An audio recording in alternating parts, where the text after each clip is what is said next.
নমস্কাৰ নতুন এটা ভিডিঅ'লৈ আপোনালোকক পুনৰ স্বাগতম জনাইছোঁ। আজিৰ ভিডিঅ'ত APSC জুনিয়ৰ এডমিনিষ্ট্ৰেটিভ এছিষ্টেণ্ট পদসমূহৰ বাবে কিদৰে আপোনালোকে ঘৰতে বহি আবেদন কৰিব পাৰিব সম্পূৰ্ণ প্ৰক্ৰিয়াটো দেখুৱাই দিম। ভিডিঅ'টো চাই যদি অলপ উপকৃত হয় চেনেলটো ছাবস্ক্ৰাইব কৰিবলৈ নাপাহৰিব।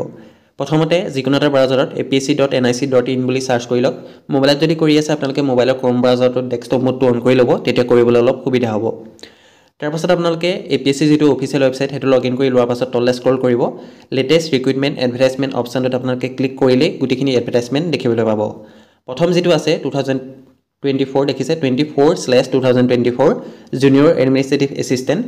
সেই অপচনটোত ক্লিক কৰি দিয়াৰ লগে লগে আপোনালোকৰ এডভাৰটাইজমেন্টৰ PDF টো ডাউনলোড হৈ যাব। পাবলিশ হৈছে এডভাৰটাইজমেন্টটো 13 ডিসেম্বৰ তাৰিখে আৰু আপোনালোকৰ আবেদন চলি আছে 20 ডিসেম্বৰৰ পৰা আপোনালোকৰ আবেদন চলি থাকিব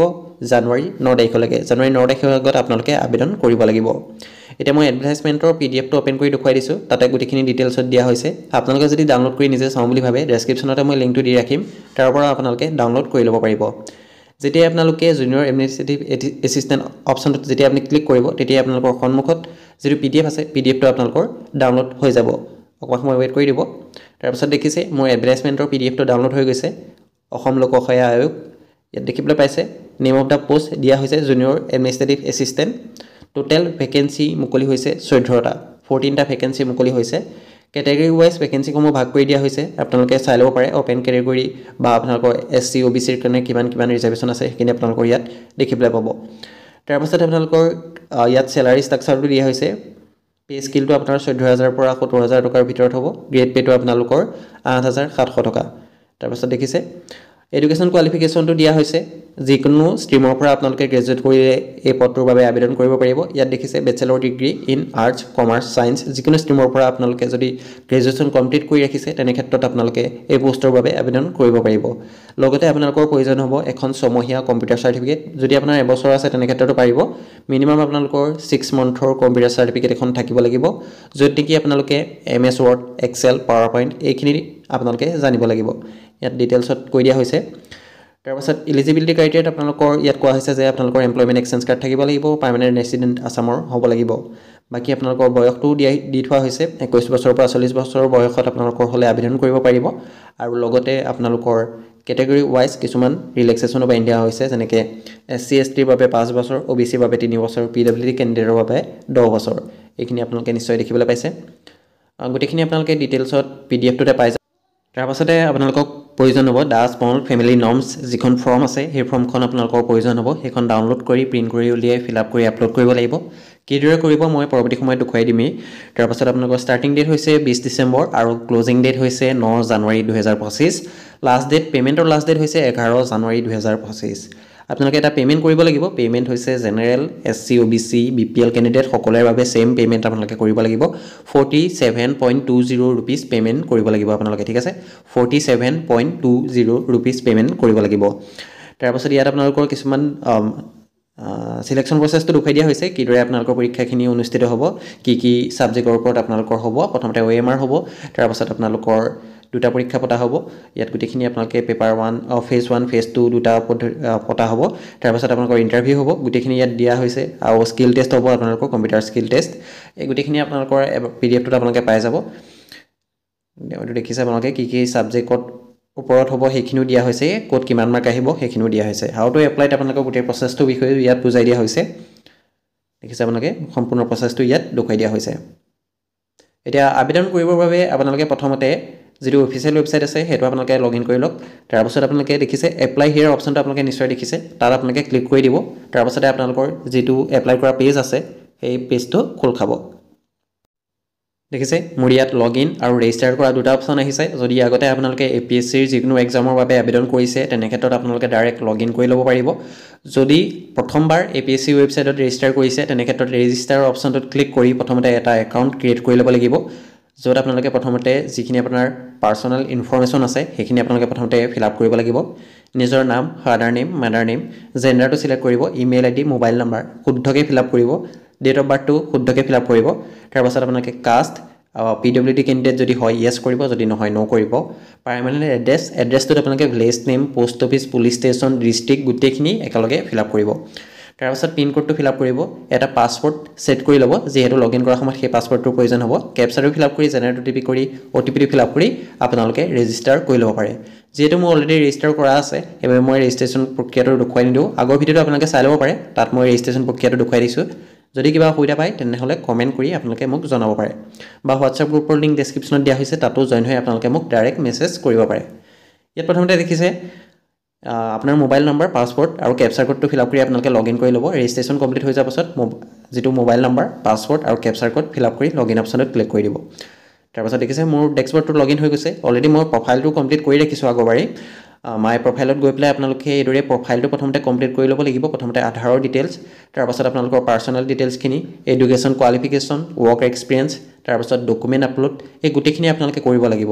যিটো মই আগৰ ভিডিঅ'ত দি ৰাখিছোঁ আপোনালোকে চাই ল'ব পাৰে যদি অনলাইন কৰোঁতে কিবা অসুবিধা পাইছে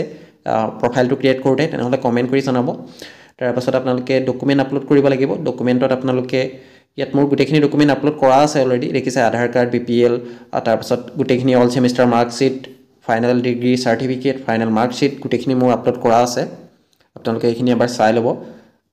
যি ডকুমেণ্ট আপোনালোকৰ আপলোড কৰিবলৈ আহে সেই ডকুমেণ্টখিনি আপোনালোকে আপলোড কৰিব লাগিব তাৰপাছত ভিউ প্ৰফাইলত গৈ আপোনালোকে সম্পূৰ্ণ প্ৰফাইলটো চেক কৰিব পাৰে যদি প্ৰফাইলটো ক্ৰিয়েট কৰোঁতে কিবা অসুবিধা পায় তেন্তে কমেণ্ট কৰি জনাব মই যিমান পাৰোঁ আপোনালোকক সহায় কৰিবলৈ চেষ্টা কৰিম তাৰপাছত এপ্লিকেণ্ট ছেকশ্যনত গৈ এপ্লাই ছেকশ্যনত আপোনালোকে যেতিয়াই ক্লিক কৰিব মই কাৰ্চিন দি দেখুৱাই দিছোঁ তাত যেতিয়াই ক্লিক কৰিব তেতিয়া আপোনালোকৰ যিটো পোষ্ট আছে পোষ্টটো ইয়াত শ্ব' কৰিব দেখিছে আপোনালোকে জুনিয়ৰ এডমিনিষ্ট্ৰেটিভ এছিষ্টেণ্ট এপ্লাই অপশ্যনটোত যেতিয়া আপুনি ক্লিক কৰিব তেতিয়া আপোনালোকৰ যিখন এপ্লিকেশ্যন ফৰ্ম আছে সেইখন খোল খাই যাব ইয়াতো আপোনালোকে আদাৰ ইনফৰমেশ্যনখিনি চেক কৰিব পাৰে এপ্লাই অপশ্যনটোত যেতিয়া আপুনি ক্লিক কৰিব তেতিয়া আপোনালোকৰ সম্পূৰ্ণ যিখন এপ্লিকেশ্যন ফৰ্ম আছে সেই এপ্লিকেশ্যন ফৰ্মখন আপোনালোকৰ খোল খাই যাব অলৰেডি আপোনালোকৰ গোটেইখিনি ডিটেইলছ ফিল আপ হৈ থাকিব পাৰ্চনেল ডিটেইলছত গোটেইখিনি অলৰেডি ফিল আপ হৈ থাকিব যিহেতু ৰেজিষ্ট্ৰেশ্যন কৰোঁতে প্ৰফাইলটো কমপ্লিট কৰিছে আপোনালোকে তাৰপাছত প্ৰেজেণ্ট এড্ৰেছটো যদি ছেম হয় ছেম এজ পাৰ্মানেণ্ট এড্ৰেছ অপশ্যনটোত টিক মাৰ্ক দিব তেতিয়া আপোনালোকৰ এড্ৰেছটো আহি যাব তাৰপাছত ইয়াত সোধা হৈছে you are employee of the state government of Assam যদি হয় য়েছ কৰিব তাৰপাছত আপোনালোকে NOC তাৰপাছত এমপ্লয়ি চাৰ্টিফিকেট বা PRC এমপ্লয়মেণ্ট এক্সচেঞ্জ কাৰ্ড ইয়াৰ ভিতৰত যিকোনো এটা আপোনালোকে আপলোড কৰিব লাগিব সেইটো চিলেক্ট কৰি ল'ব যদি কোনো ধৰণৰ গভৰ্ণমেণ্ট এমপ্লয়ি নহয় তেনে ক্ষেত্ৰত ন' কৰিব তললৈ স্ক্ৰল কৰিব এডুকেশ্যন কোৱালিফিকেশ্যনৰ ডিটেইলছ মোৰ গোটেইখিনি অলৰেডি ফিল আপ হৈ আছে তললৈ আহি আপোনালোকে ডকুমেণ্টখিনি এবাৰ চেক কৰি ল'ব পাৰে তাৰপাছত চিলেক্ট কৰিব লাগিব চিলেক্ট এক্সামিনেশ্যন জোন অৰ্থাৎ আপোনালোকৰ এক্সামটো আপুনি ক'ত দিব বিচাৰে সেইটো ডিষ্ট্ৰিক্টখন চিলেক্ট কৰিব লাগিব জোনটো চিলেক্ট কৰিব লাগিব মই যোৰহাটটোৱেই চিলেক্ট কৰি লৈছোঁ তাত কেইবাটাও অপশ্যন আছে আপোনালোকে চাই ল'ব তাৰপাছত আছে the small family norms declaration form এই ফৰ্মখন আপোনালোকে ফিল আপ কৰি প্ৰিণ্ট কৰি উলিয়াই ফিল আপ কৰি আপোনালোকে আপলোড দিব লাগিব আপোনালোকে এই ফৰ্মখন ক'ৰ পৰা ডাউনলোড কৰিব পাৰিব কিদৰে ফিল আপ কৰিব সেইটো মই দেখুৱাই দিছোঁ আপোনালোকে পুনৰ যিটো APSCৰ অফিচিয়েল ৱেবছাইট সেইটো আপোনালোকে লগইন কৰি ল'ব APSC বুলি চাৰ্চ কৰি দিলে আপোনালোকৰ যিটো আহি যাব ডাইৰেক্ট লিংকটো মই ডাইৰেক্ট ফৰ্মখনৰ লিংকটো মই ডেছক্ৰিপশ্যনত দি ৰাখিছোঁ তাত ক্লিক কৰি আপোনালোকে PDF-টো ডাউনলোড কৰি ল'ব পাৰিব ঠিক আছে অফিচিয়েল ৱেবছাইটত যোৱাৰ পাছত ফৰ্ম এণ্ড ডাউনলোডছ অপশ্যনটোত যেতিয়া আপুনি ক্লিক কৰিব তেতিয়াই আপোনালোকে তাতে আপোনালোকে দেখিবলৈ পাব small family norms declaration form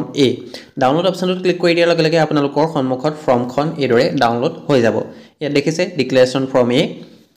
C rule 5.1 এইখিনি আপোনালোকে নিশ্চয় দেখিবলৈ পাইছে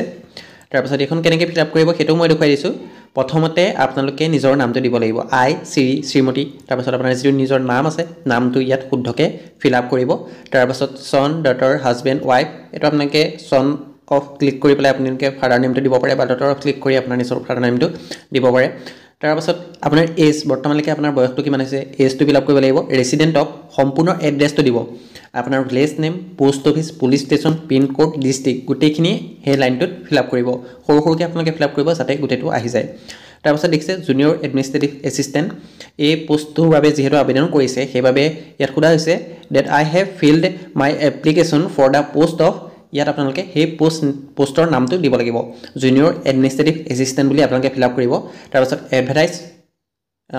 ভাইব নাম্বাৰটো আপোনালোকক সোধা হৈছে এইটো বহুতে কনফিউজ হৈছে যে মই ভাইব নাম্বাৰটো কি ফিল আপ কৰিম তাত আপোনালোকে কেৱল 24/2024 সেইটো ফিল আপ কৰিলে হ'ব বাকী আগৰখিনি ফিল আপ নকৰিলেও কোনো কথা নাই বহুতে গোটেইটো ফিল আপ কৰি দিয়ে কিন্তু কেৱল আপোনালোকে এডভাৰটাইজ নাম্বাৰ যিটো 24/2024 আছে সেইটো ফিল আপ কৰিলে আপোনালোকৰ হৈ যাব ইয়াত মই ফিল আপ কৰি দেখুৱাই দিছোঁ আপোনালোকক এই অপশ্যনটোত আপোনালোকে 24/2024টো ফিল আপ কৰি দিব তাৰপিছত যদি আপোনালোকে বিবাহিত মহিলা হয় যদি তেনে ক্ষেত্ৰত আপোনালোকৰ যদি ল'ৰা ছোৱালী আছে সেইটো আপোনালোকে কেইজন আছে সেইটো ফিল আপ কৰিব লাগিব তাৰপিছত যদি আছে তাৰপিছত আপোনালোকৰ চাইল্ডৰ নাম তেওঁ কি জেণ্ডাৰ হয় আৰু তেওঁ ডেট অফ বাৰ্থ এই গোটেইখিনি আপোনালোকে ফিল আপ কৰিব লাগিব এই বক্সকেইটাত যদি নাই তেনে ক্ষেত্ৰত যদি আপোনালোকে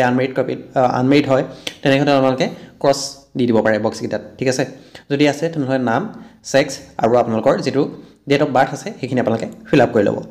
তাৰপাছত কিছুমান দিয়া হৈছে ইয়াত সেইখিনি আপোনালোকে চাই ল'ব তাৰপাছত আপোনালোকৰ প্লেচ ডেট আৰু আপোনালোকৰ যিটো ছিগনেচাৰ অফ দ্য এপ্লিকেণ্ট সেইখিনি ছিগনেচাৰ কৰিব ছিগনেচাৰ কৰি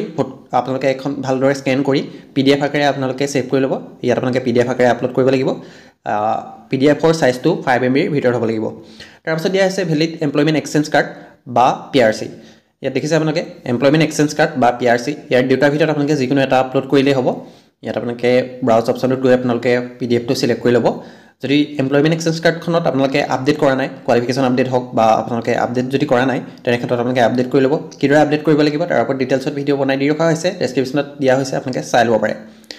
তাৰপাছত আপোনালোকক সোধা হৈছে diploma oblique certificate in computer আপোনালোকৰ যদি যিহেতু কম্পিউটাৰ বিচৰা হৈছে 6 মান্থৰ মিনিমাম এখন কম্পিউটাৰ চাৰ্টিফিকেট থাকিবই লাগিব যদি আপোনালোকে এই অপশ্যনটো ন' কৰে তেনে ক্ষেত্ৰত এই পোষ্টৰ বাবে আপোনালোকে আবেদন কৰিব নোৱাৰিব ইয়েছ কৰাৰ পাছত duration 6 month 1 year 2 year 3 year আপোনালোকৰ ওচৰত কোনখন মানে কিমান ডিউৰেশ্যনৰ চাৰ্টিফিকেটখন আছে এইটো সোধা হৈছে যদি ছমহীয়া আছে 6 মান্থটো চিলেক্ট কৰিব 1 year যদি আছে 1 yearটো চিলেক্ট কৰিব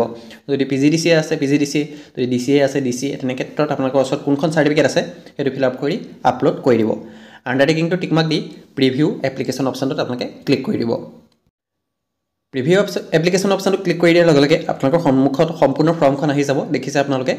তললৈ স্ক্ৰল কৰিব সাবমিট অপশ্যনটোত আপোনালোকে ক্লিক কৰি দিব এবাৰ ভালদৰে প্ৰিভিউ কৰি ল'ব যদি কিবা ভুল হৈ আছে এডিট কৰি ল'ব ফাইনেল সাবমিট কৰাৰ পাছত কোনো ধৰণৰ এডিট কৰা অপশ্যন নাথাকে ঠিক আছে বহুতে কি কৰে ফাইনেল সাবমিট কৰাৰ পাছতে আপোনালোকে নিজৰ ভুলটো দেখা পায় সেইবাবে ভালদৰে প্ৰিভিউ কৰিব তাৰপাছত ফাইনেল সাবমিট অপশ্যনটোত ক্লিক কৰিব APSCৰ পেমেণ্ট কৰোঁতে বহুতে অসুবিধা পায় আগৰ গোটেইকেইটা ভিডিঅ'তে পেমেণ্ট ৰিলেটেডেই মই যিমানখিনি কমেণ্ট আহিছে গোটেইখিনি পেমেণ্ট ৰিলেটেডেই ভিডিঅ'টো আপোনালোকে ভালদৰে চাই থাকক কিদৰে আপোনালোকে পেমেণ্টটো কৰিব পাৰিব সম্পূৰ্ণ প্ৰচেছটো দেখুৱাই দিম প্ৰথমতে আপোনালোকে সাবমিট কৰি দিয়াৰ পাছত অলপ সময় ৱেইট কৰিব যদি কেনেবাকৈ লগ আউট হৈ গৈছে পুনৰ লগ ইন কৰি ল'ব তাৰপাছত দেখিছে 47.20 rupees মোৰ পেমেণ্ট কৰিবলৈ আহিছে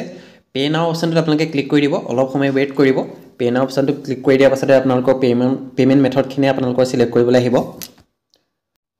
তাৰপাছত দেখিছে পেমেণ্টৰ পেজটো মোৰ খোল খাই গৈছে তললৈ স্ক্ৰল কৰিম এতিয়া তললৈ স্ক্ৰল কৰিব আপোনালোকে তললৈ স্ক্ৰল কৰাৰ পাছতে ইয়াত আপোনালোকে দেখিছে পেমেণ্ট মোড ইণ্টাৰনেট বেংকিং আৰু পেমেণ্ট গেটৱে দুটা অপশ্যন দিয়া হৈছে যদি আপোনাৰ ওচৰত ইণ্টাৰনেট বেংকিং আছে ইণ্টাৰনেট বেংকিংটো চিলেক্ট কৰিব যদি নাই তেনেহ'লে পেমেণ্ট গেটৱে অপশ্যনটো চিলেক্ট কৰিব তাৰপাছত ইয়াত তিনিটা বেংক আহিছে কানাড়া বেংক IDFC আৰু য়েছ বেংক বহুতে ভাবে যে মোৰ এইকেইটা বেংকত একাউণ্ট থাকিব লাগিব একাউণ্ট নাথাকিলে মই নোৱাৰিম তেনেকুৱা কোনো কথা নাই আপোনালোকে যিকোনো এটা বেংক চিলেক্ট কৰি ল'লে হ'ব কানাড়া বেংক PG যিটো আছে এইটো আপোনালোকে চিলেক্ট কৰি ল'ব তাৰমানে এইটো নহয় যে কানাড়া বেংকত আপোনালোকৰ একাউণ্ট থাকিব লাগিব কানাড়া বেংক PGটো চিলেক্ট কৰি লোৱাৰ পাছত এগ্ৰি কৰি প্ৰচিড ফৰ পেমেণ্ট কৰি দিব তাৰপাছতে গোটেই পেমেণ্ট মেথডখিনি শ্ব' কৰিব টাৰ্ম এণ্ড কণ্ডিশ্যনটো আহি গৈছে সেইটো মই কনফাৰ্ম পে অপশ্যনটোত ক্লিক কৰি দিছোঁ তাৰপাছত সম্পূৰ্ণ ইয়াত আপোনালোকৰ আহি যাব পেমেণ্ট মেথডখিনি আপোনালোকৰ ওচৰত যদি ডেবিট কাৰ্ড আছে যদি আপোনালোকে গুগল পে ফোনপে পেটিএম তেনেকুৱা ধৰণৰ যদি এপ ইউজ কৰে UPI থ্ৰুৱেদি পেমেণ্ট কৰিব পাৰিব বা আপোনালোকে QR স্কেন কৰিও পেমেণ্ট কৰিব পাৰিব দেখিছে কাৰ্ড অপশ্যনটো ক্লিক কৰিলে আপোনালোকে কাৰ্ডৰ ডিটেইলছখিনি ফিল আপ কৰিব লাগিব UPI পে থ্ৰু UPI অপশ্যনটো ক্লিক কৰিলে আপোনালোকে UPI থ্ৰুৱেদি পেমেণ্ট কৰিব লাগিব